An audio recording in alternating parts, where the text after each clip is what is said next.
day defee pétition aussi pour mu dem. waaw am nañu ko sàkku de. mais baaw ka dem président Diomaye. defati na discours bu jéggi dayoo de fële. waaw gesticuler si kat. gesticuler. tàccu. yooxu. waaw nag la fa xewoon yaatu na. dafa xewoon moom doon na lu bari lool.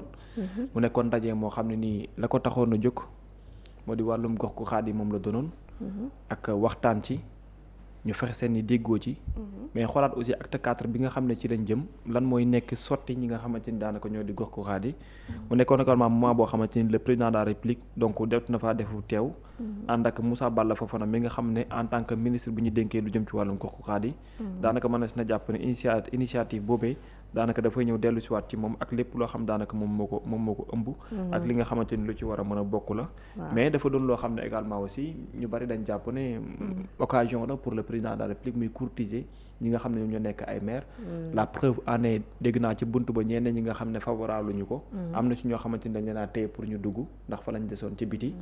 doon xool bu baax aussi di segg ñan ñoo war a dugg ak ñan ñoo warul dugg. loolu sax déjà am na jafe-jafe boo xam ne jot na ko indi mais ci ni mu waxee démb aussi ci discours am ñu bare ñuy def analyse la ñuy jàpp mooy que ne waa ji ci neexal kottu ay maire la nekk ndax na muy waxee ak ñoom mooy nan lay def ba gaa ñi neex ko su ko defee amaanaa aussi déggoo mën a am ci seen biir ndax discours am boobu nga xam ne yëkkati na ko daal discours kuy courtiser la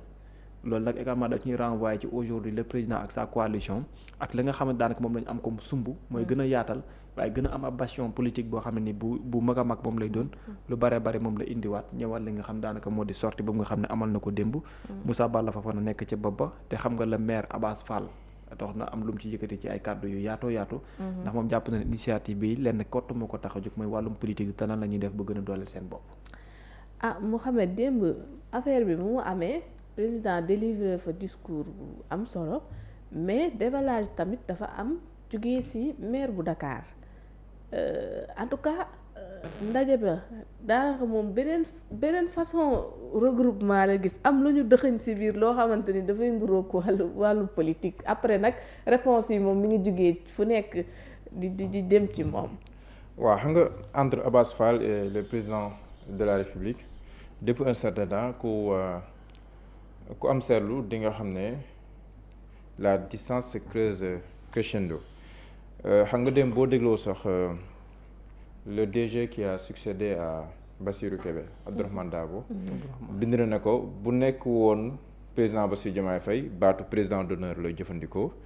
mais président Bassirou Diomaye Faye la bëgg a wax mairie bi kat dina doon jafe lool mu delluwaat ci yoxo waa Pastef loolu li muy tekki man ci sama jàngat mooy bu gën a wax Abass Fall ne que tey jii boo nekkee maire Ndakaaru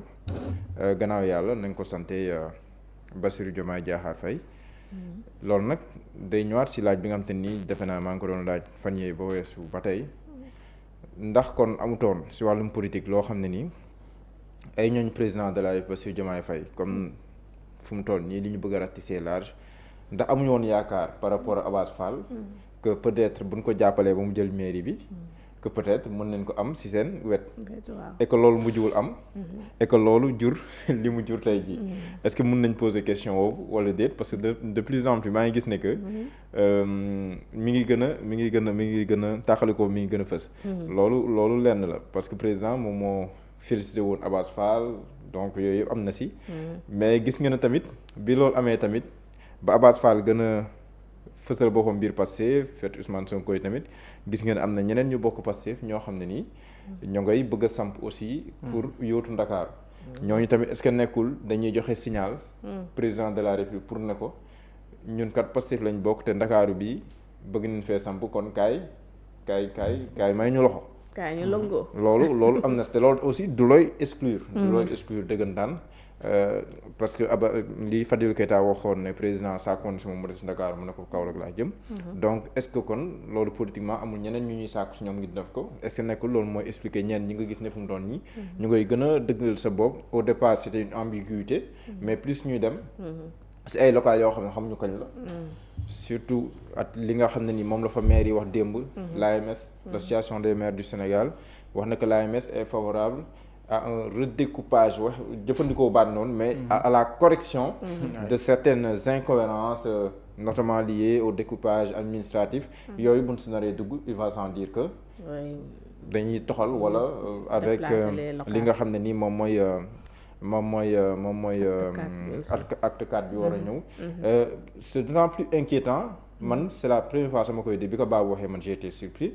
bi ne il y a man yëguma ko woon il y a des maires yoo xam ne ni dala leen tere ñu accéder ci biir salle bi. man loolu wax dëgg yàlla man bu ma ko déggee nii daf ma surprendre quoi parce que je me demandais que c'était ouvert à tous les maires et à tous les présidents de conseils départementaux donc loolu jàppoon naa ne ñoom waroon nañ si mën a kii donc bu segg amee rek xaw ma nag pour quelle raison peut-être dañoo jàpp dañoo ñëw en retard après le président peut-être loolu bu nekkee du loolu moom c'est grave. faire protocole bi. peut-être bu dul mbirum protocole moom c'est extrêmement grave parce que mënuma comprendre nga am ndaje bi yàgg koo waaj. si loo xam ne ni wax nañ si waxaat si aussi. wax nañ si waxaat si ba pare muy am unité donc loolu bu nekkee ne moom c'est pour des raisons politiques. loolu defe naa ne c'est extrêmement inquiétant. mais xam nga lu mel ni moom bu ko président def am na si ay visées politiques yoo xam ne ni moom la si am. boo seetloo sax ni mu waxee si Médina Yoro Foulah. ak xam nga ni mu si bëggoon indi. yëpp da ngay xam ne que idée bi ñëpp xam nañ ne loolu rôle président de la République yëpp. mais am na si loo xam ne boo ko waxee rek yaa ngay. boo ko fasalee si penc yaa ngay créer problème. parce que imaginal tey ji yow mi wax loolu ñu dem 2029. askan wi tànn beneen président bu dul yow. kon day mel ni kon la nga waxoon dafay mel ni dafay dëgg or demeewul noonu donc daa am ay mbir yoo xam ne ni boo koy dégg parce que réew mi yàgg nañu fi wax président bu tabax kaso. da nga siy dugg loolu yàgg nañ koo wax. yàgg nañ fi wax réew mi président bu fi julli it bés àjjuma. boo moytul. voilà donc yooyu yu ñuy wax la. mais président yaay xool noo koy gérer ba doo ko fësal parce que boo ko xasee fësal si penc mi rek dafay am benn effet pervers par rapport ak li nga xam moom nga bëggoon wax message bi nga joxoon te muy message bu am solo mooy le président de la République et le président de tous les Sénégalais. fépp si réew mi dafa war a dëgg tànkam pour wan ñoom fàttewoo leen. loolu lu am solo la mais looy jëf la bañ koo wax ndaxte boo ko waxee aussi leneen am. day mel ni la ñeneen doon wax. dëgg la te fekk ne du dëgg. mais idée bi aussi da ngay comprendre ne que si c'est une politique qui parle.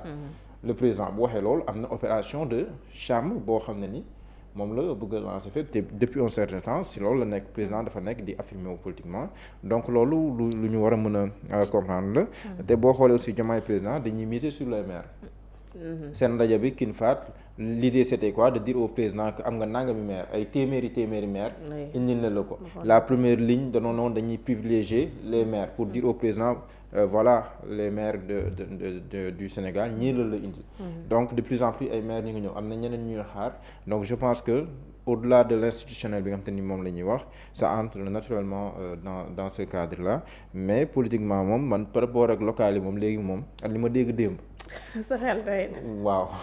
décembre 2027. waaw xanaa néew ma du am de waaye daal balaa ma koy gëm gis ko daal.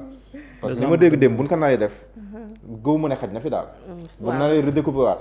soppi te yooyu non parce que déjà aussi dafa amoon lu ñu prévoir woon mooy supprimer yenn communes yi ñu jàppoon ne amul kii. mais déjà démb il y a promesse que ni il y aura pas de suppression. donc loolu lan lay waxaat aussi ci benn côté mooy. dañuy def mais dafay ñëw. acte 4 dafay induire ay réformes. exactement te je ne pense pas que mu cohérent ñu def élection ba pare. soo ko def waaw xam nga en 2014. dafa tombé l'acte 3 de la décentralisation en 2014. ñu démarrer élection démarration la communalisation universelle. la territorialisation des politiques publiques yooyu yëpp mu dem si. président sa démb développé de maanaam réforme dafay ànd ak élection looloo gën a cohérent mais mënoo def élection ba pare. jubluwaat si réforme néew ma mënul nekk parce que aussi xalaate peut-être ñoo ma ëpp xam-xam mën nañ ko xalaatee noonu mais ce serait surprenant que li ma dégg démb ñu ne surtout bu jugee si AMS bu jugee si maire yi si wàllu boobu ñoom ñu ne ils sont favorables à la correction de certaines incohérences loolu ñoom bu ñu ko waxee te correction yooyu dina laaj même bu ñu supprimer wul ay maire par exemple xam nga dafa bëri ay bokk moom boo xam dafa am ay conflits de territorialité par exemple dafay am sax même ville de Dakar c'est coow lu moo bëri même ville de Dakar compétence am ak yeneen communes yi nga moom la ëmb mais foofu c'est moins grave yenn saa nga gis benn commune moom dañuy yaa ngi fàttaliku jamonoy coowal mbirum corniche bi Barthélémy Dias demee kii doon tabax foofu këram mu bañ koo làng parce que kooku boo xoolee bi muy am autorisation sax uteewu ko si mairie Barthélémy Dias si beneen maire la xamee après ñu dem di xool fan la maanaam si ban territoire la kër ga nekk si wàllu boobu après ça avait fait débat ñi naan Point la bokk ñi naan Sacré-Cœur Mermoz la bokk donc yooyu peut-être correction yooyu te yooyu aussi ni nga koy xalaatee sa xel mu simple mais ce n'est pas aussi simple dans la dans la pratique parce que koo fi bëgg a wàññil doolil keneen wala nangam mais bon comme maire wax ne loolu correction la mais loolu je pense que xaju fi fii ak 2027. bu nekkee nag loolu temps lay jël loolu du benn liggéey bu ndaw bu ñuy tàmbali. je le pense bien mais on est en train de lu si mënti demee bu président bëggee dem élection day dem élection. bu président bëggee dem élection locale dafay dem. mais man dama jàpp ne politiquement boo koy analyser sur langue politique. jàpp mu ne président dina dem élection locale te du xaw a jekkal te du xaw a jekkaliku tuuti daal jàpp ma ne dina dem locale te parewu yóbbaale ay faay mënu nekk. jàpp ma loolu politiquement parce que ce serait aussi risqué pour moom parce que moom jamono ji mu toll nii bëgg apparemment bëgg sampoir 2029 sauf changement yooyu noonu yëpp ak tamit Diomaye président ni muy miser sur les maires gëwuma ne dina siffler pour gars yi bëre te moom parewul ay ñooñam parewul donc dina jëm a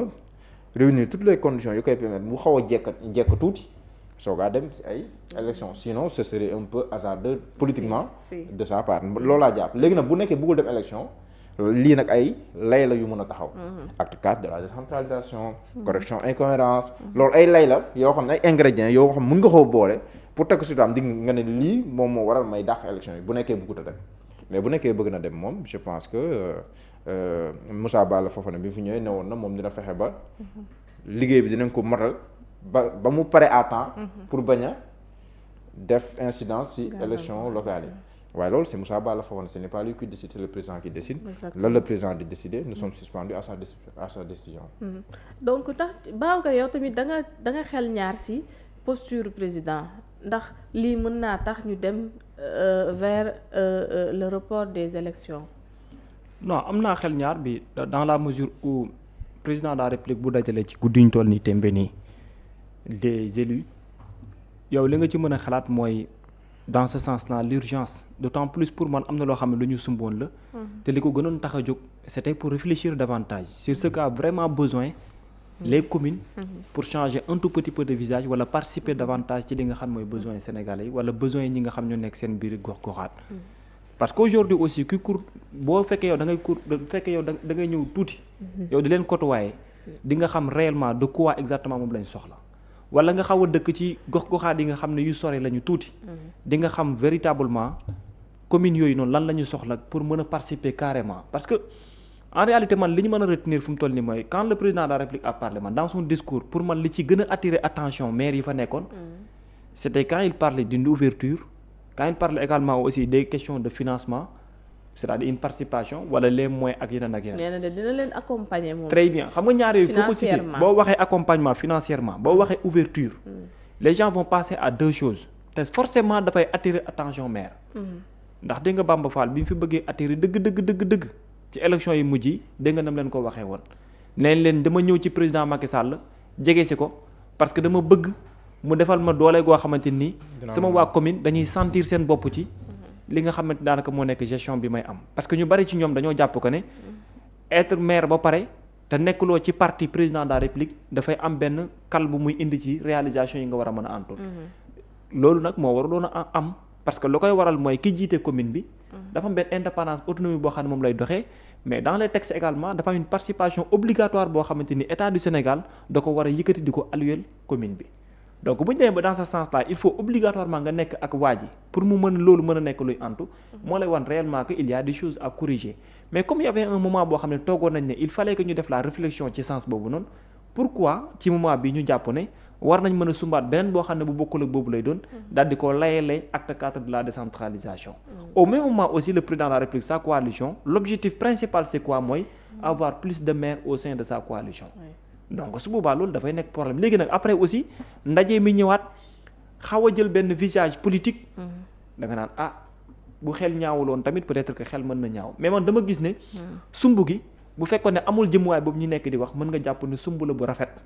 parce que lu mu gàtt pour man dama gëm ne participation la mais également aussi moyen la wala occasion la pour gox ku xaadi li ñu manqué lu bare ñu mën a toog di ci xalaat di ko indiwaat mais déjà bu ñu posé acte ñëpp di am xel ñaar kanaan lii soubassement politique moo ko indiwaat ak tout foofu la problème bu njëkk di amee déjà pour nga mën a am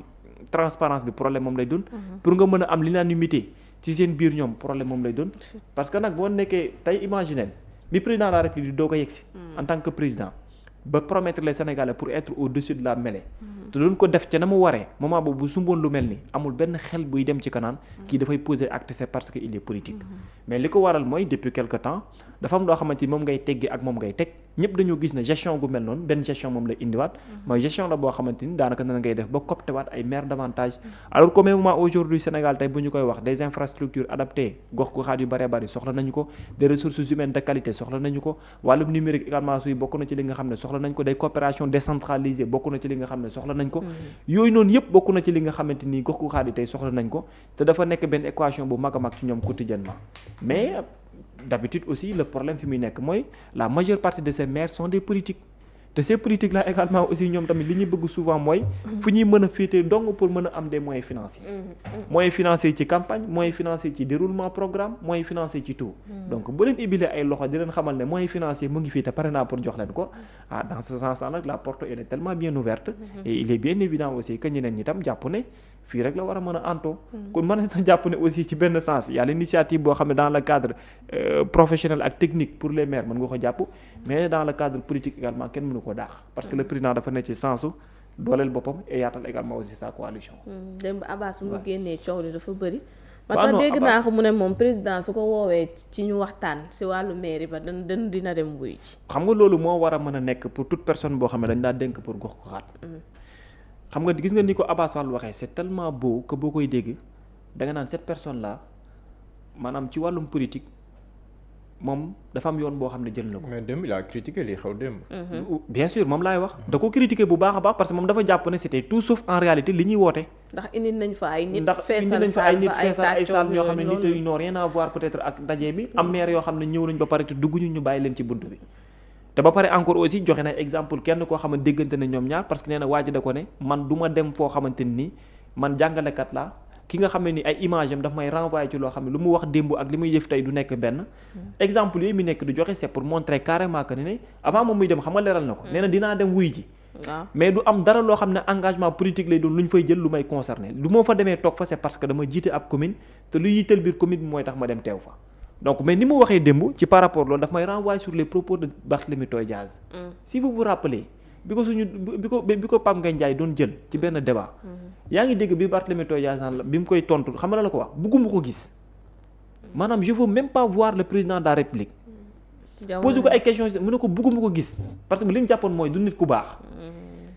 mais ces deux personnes là quelque temps après ñoom nga gisaat tamit ñu melaan ni mburoog soow ba kii naan ko je dirais à ton papa tu as très bien travaillé mais peut-être que les personnes ne sont pas les mêmes les contextes ne sont pas les mêmes mais fii kii moom ci ni mu waxee dafay nekk un problème te fu mu toll ni pour man même sax li Abbas Fall di wax ne bu ko wooyee ci wàllu mairie bi la dinañ toog waxtaan day jafe ji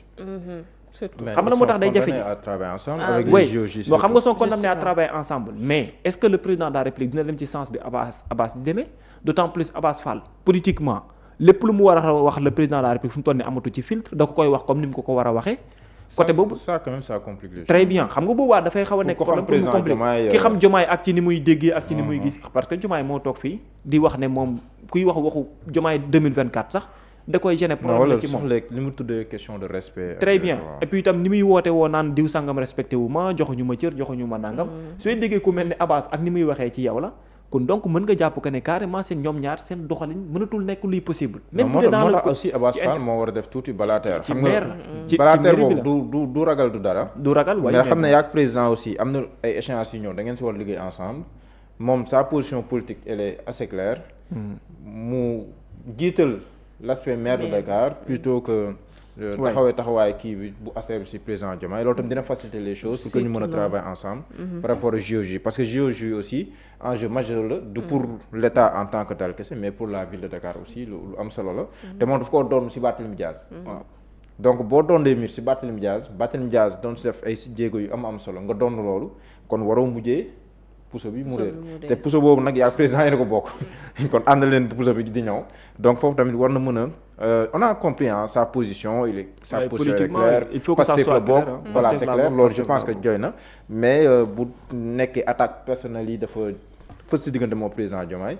à la limite occasion bi mën a jox pour la mairie de tout le monde. mën na compliquer les choses loolu je suis d'accord mënatee nekk luy antu d'autant plus la mairie de Dakar peut-être que ñoom wax nañ ko bu baax ils n'ont pas tous les moyens. pour arriver à des réalisations yoo xamante ni yu extra lay nekk comme ils le veulent pour Dakar. à un certain moment ça a besoin également aussi que l'État du Sénégal am apport boo xamante ni mën na ko indi. donc pour man am na loo xamante ni parfois da nga koy sacrifier pour poste bi nga jiite am na loo xam ne da nga koy sacrifier c'est parce que objectif bi nga am la am na loo xam ne da nga koy sacrifier c'est parce que ñi nga jiite la am na loo xam ne da nga koy sacrifier c'est parce que fi nga jiite la loolu pour mu mën a nekk luy amtu dafa am loo xamante ni looy sacrifier lay doon looy sacrifier boobu mooy parfois li ñuy wax ni pour man yenn sorties am na yoo xamante ni Abass fu mu toll nii leer na tout le monde sait exactement que Abass Fall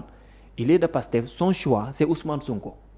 loolu c'est très clair. peut-être c'est pour leeral opinion bi. tamit pour waaw parce que aussi comme il est au cœur te am na yoo xam ne xam na ko waaw. mais bon à la limite aussi il faut qu'il y ait un peu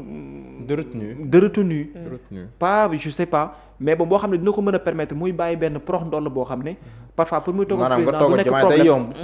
du nekk problème mais n'empêche Diomaye ci jëmboom dutul amati sax fit na la sax dina ko jéem a courtiser politiquement parce que xam na lan mooy sa pété ndax ñun ñëpp xam nañ ne léegi Abass fële la bokk courtiser kay xanaa amatul voilà très bien donc instant bi ñu toll nii xam nga mais bon am na loo xamante ni après dafay dem ba day weesu peut-être question adversité politique dafay dem ba te bu demee ba weesu ko dafay tëjal buntu yeneen yi war a am yëpp donc sens boobu noonu dafay dem ba dans le cadre professionnel pour ñu mën leen booleti dafay nekk loo xam lu mat la loolu nag ñoom ñooy bañ a topp côté bële parce que ñoom Diomaye ak lu mënta poser comme acte envers le président de parti politique ñoom également aussi am na loo xam ne faaw ñu bàyyi ko xel tant que ñu ngi am ndombal tànk parce que aussi à un certain moment y a le bien du peuple bi nga xam ne moo di commune bi nga war a jiite primé de waaw mu ngi noonu donc lii moo nekkoon ndaje bi waaw waroon nañ dem tam États-Unis de Aïda. waaw États-Unis fa lañ jëm fa lañ dem nii. kon Babou yaa dëpp affaire yi. fa lañ jëm. donc Babacar Kébé. dama mosal tuuti rek. mais bon fa lañ jëm nii parce que foofu gën a am solo guddi. voilà fausse ouverture la woon quoi. waaw fausse ouverture la woon après nag ñu ñëw ci xóotalaat ci ñaareelu poñ.